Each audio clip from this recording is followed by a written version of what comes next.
ফুল দিয়ে যে কত কষ্ট করে আনছি এক ভগবান ছাড়া কেউই জানতো না। সব ফুলের দোকানে গেছি, ফুলের তার আমার দিকে দেখা দেখে হাসতে হাসছে।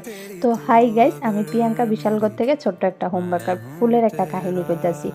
এই ফুলটি আনতাম গেছি দোকান থেকে, ফুলটি যখন আনতে গেছি দোকানে আমি কইছি ফুলটির দাম কত করে, তারপরে কইছে 40 টাকা করে। সেটা আমি এক বালতির মধ্যে ফুল আসলো, সবটি ফুল ধরতাছি পাপড়ি পড়ে যেতেছে, সবটি ফুল ধরতাছি পাপড়ি পড়ে যেতেছে। দোকানের তারা বাধ্য হয়ে সেটা যাও বেশি টাকা দিতে লাগতো না, কমের মধ্যে দিয়ে দে। পুরো বালতির মধ্যে এক বালতির মধ্যে ফুল শুধু ফাইনালি 6টা ফুলই বাচ্চা পাইছি।